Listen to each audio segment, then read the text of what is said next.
International tourists are now changing their minds about coming to the United States because the U.S. is imprisoning or deporting people that come for tourism, that just want to see the United States, which U.S. used to be one of the most open countries in terms of like you could come here and be a tourist. And now they're shutting it down. And here's NBC News reporting that tourists are pulling back. The $90 billion in lost revenue looms as visitors from Canada, Germany, United Kingdom all have heavy declines in tourists coming to this country because they fear being put in a goddamn prison for being a tourist. And here's an example. I want to share what happened to me and my best friend last month when we tried to begin our backpacking trip in the U.S. Maybe it helps someone avoid the same nightmare. We're 18 and 19 years old from Europe. We arrived in Honolulu from New Zealand, and we wanted to fly to the mainland to explore California. We booked first 2 nights in an Airbnb, but wanted flexible plans, right? So they didn't book the other hotels or an Airbnb because they wanted flexible plans. Makes sense.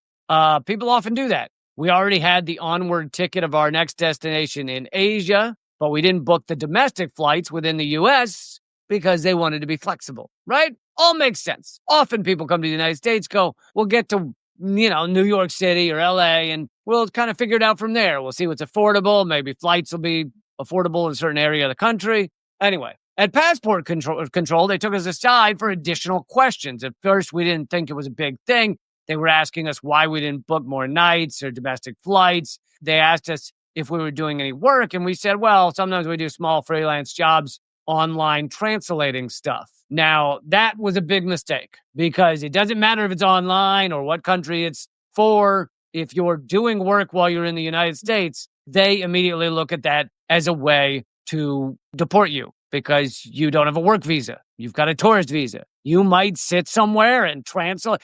For 10 minutes, you might translate something online. Well, you should have gotten a work visa. It's such bullshit. Then they said, after a while, they told us we're not allowed in the U.S. because we're inadmissible and we were going to work there illegally. They took the phones, passports, put us in handcuffs. The moment was surreal. We're tourists, 18 and 19-year-old tourists from Europe, and we're being handcuffed. I mean, it really is like unfathomable, dystopian, Hitlerian style shit. So these 18, 19-year-olds, the customs is saying, we're not going to let you in the country. We're going to handcuff you, and we're going to send you back to New Zealand, which is probably I know it's a fuck of a flight. That's one hell of a flight, all right? And they said, no, don't do that. Just send us forward to our next destination, which was going to be, I think they said, in Asia.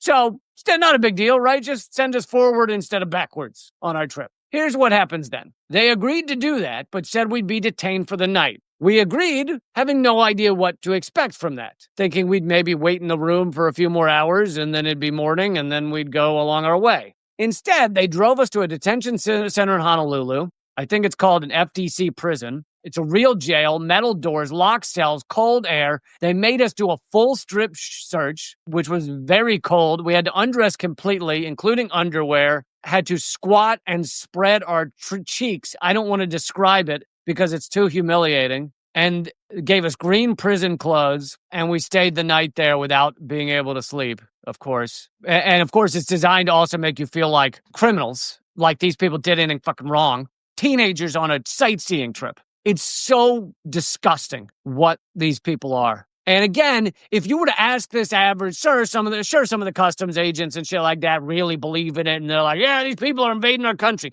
Those exist. I'm not saying they don't. But I bet you probably a majority or at least 50% or something of these agents go, hey, I don't think they really did anything wrong. We just can't let them in the country.